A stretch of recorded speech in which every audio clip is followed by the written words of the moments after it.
Friends, I am Aprati. Welcome back to our channel plants space. आज हम आपसे syngonium plant के बारे में बात करेंगे, जो कि एक ब्यूटीफुल ऑर्नामेंटल प्लांट है, साथ ही इंडोर प्लांट भी है। आप इसे एज आउटडोर प्लांट भी ग्रो कर सकते हैं। ये एक easy to grow, easy to care plant है। कटिंग से ग्रो हो जाता है। बेबी प्लांट से आप नए पौधे तैयार कर सकते हैं। सिंगोनियम की डिफरेंट वैरायटीज़ होती हैं, जिसमें डॉब वैरायटी होती है, बेल वाला सिंगोनियम होता है। तो डिस्क्रिप्शन बॉक्स में आप वीडियो ज़रूर चेक कीजिए, हमने शेयर किया हुआ है। ये प्लांट हमें एज ए गिफ्ट मिला था, जो कि एक प्लांट कैंपेन में हमने पार्टिसिपेट किया था। तो उसमें हमें गिफ्ट में कुछ पौधे आए थे, जो कि वीडियो हमने शेयर की हुई है, वो भी आपको डिस्क्रिप्शन बॉक्स में मिल जाएगी, तो ज़रूर चेक कीजिए। इस पौधे की जो खासियत है, इसमें ट्रिपल शेड है, यानी कि इसकी जो एजेस हैं उसमें ग्रीन शेड है, फिर इसमें क्रीम शेड है, और फिर सेंटर में जो लाइनिंग है आपको दिखाई दे रही होंगी, ये पिंक कलर की लाइनिंग है, जो कि बहुत ही खूबसूरत लगती हैं। एक इसमें पिंक सिंगोनियम आता है, जो कि डॉब वैरायटी में ही आता है, और ये भी डॉब वैरायटी है। तो देखिए, ये एक छोटे से पॉट में लगा हुआ है, और इसकी जो रूट्स हैं वो ड्रेनेज होल से बाहर आ रही हैं। तो अगर गर्मियाँ होती तो इनको हमें बचाना होता, जिसके लिए हम एक छोटी सी प्लेट इसके नीचे रखते और उसमें थोड़ी सी मिट्टी या पानी भरकर उसमें रख देते। तो लेकिन अभी टेम्परेचर लो होता जा रहा है, तो पौधे को कोई परेशानी नहीं है। फिर भी अगर आप रखना चाहते हैं तो इसके नीचे एक प्लेट रखिए, जिसमें आप पानी रख सकते हैं या मिट्टी रख सकते हैं। उससे प्लांट बहुत अच्छे से ग्रोथ करता है।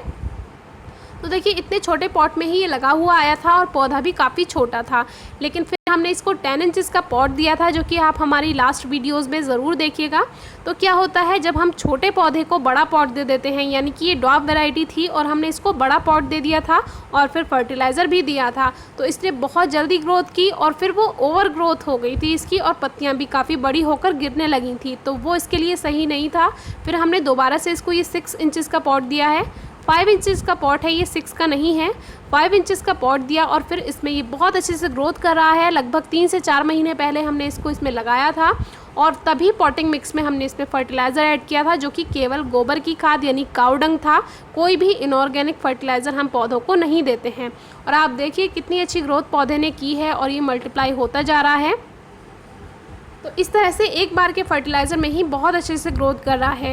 इन पौधों को बहुत ज़्यादा फर्टिलाइज़र की ज़रूरत नहीं होती है। हल्की सी नमी आप पौधे में बनाकर रखिए मिट्टी में, और इसमें आप ब्राइट लाइट में अगर आप रखेंगे तो पौधा बहुत अच्छे से ग्रोथ करेगा। अगर आप डायरेक्ट सनलाइट में रखेंगे तो इसकी पत्तियाँ जलने लगेंगी। और अगर आप इंडोर रख रहे हैं तो इंडोर में भी कुछ बातें ध्यान रखनी होती हैं। काफ़ी क्वेश्चंस आते हैं कि हमारा पौधा ग्रोथ नहीं कर रहा है, या वो बिल्कुल सूख गया है, या वो ना तो ग्रोथ कर रहा है और ना ही वो सूख रहा है, बिल्कुल एक ही जगह पर वो रुका हुआ है। तो ऐसे में क्या करना चाहिए? तो देखिए, आप ओवर वाटरिंग कर देते हैं, जो कि पौधे के लिए अच्छा नहीं होता है। सिंगोनियम को पानी अच्छा लगता है, लेकिन इसका मतलब ये नहीं है कि आप उसमें बहुत ज़्यादा नमी बना कर रखें। बहुत लाइट मॉइस्चर आप उसमें बनाएं। ड्रेनेज होल अच्छा रखें, ड्रेनेज सिस्टम अच्छा रखें, वेल ड्रेन्ड सॉइल रखें। हमेशा जो मिट्टी का पॉटिंग मिक्स तैयार कर रहे हैं उसमें आप सैंड यानी रेत ज़रूर ऐड करें।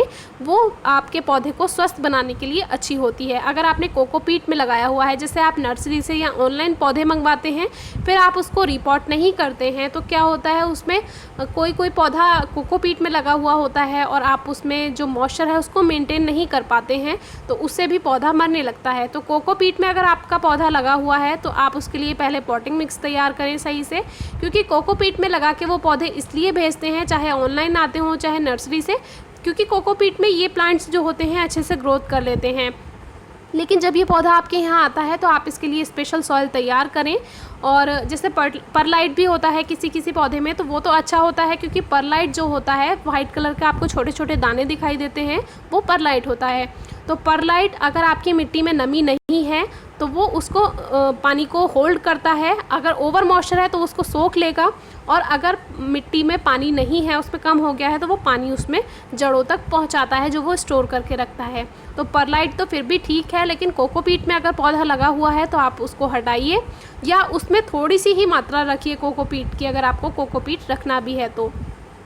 पूरे अगर आप प्योर कोकोपीट में पौधा लगाते हैं तो वो उसमें 100% मरेगा ही। तो इस बात का आप ध्यान रखिए। या फिर आपको मॉइस्चर मेंटेन करना आता हो कि आप उसकी नमी को मेंटेन कर सकते हैं, तो इस बात का आप ध्यान रखेंगे तो आप कोकोपीट में भी लगा सकते हैं। लेकिन हर कोई उसका मॉइस्चर को मेंटेन नहीं कर पाता है।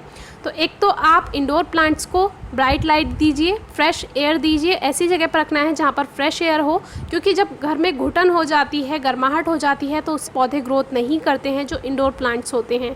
और आप वीक में एक बार यानी हफ्ते में 1 या 2 बार आप पौधों को फ्रेश एयर और ब्राइट लाइट में ज़रूर रखिए। जैसे बालकनी है तो आप बालकनी में रख सकते हैं, तो इस तरह से आपका पौधा बहुत अच्छे से ग्रोथ करेगा। और उसमें नमी का ध्यान रखिए, ब्राइट लाइट दीजिए, फ्रेश एयर दीजिए, और फर्टिलाइज़र इन पौधों को देने की बहुत ज़्यादा ज़रूरत नहीं होती है। जैसे कि आप हमारा प्लांट देख ही रहे हैं। कोई क्वेरी है, क्वेश्चन है, कमेंट बॉक्स में पूछिए, फेसबुक पेज पर पूछिए, इंस्टाग्राम पेज पर पूछिए, और वीडियो कैसी लगी है ज़रूर बताइए। Thank you.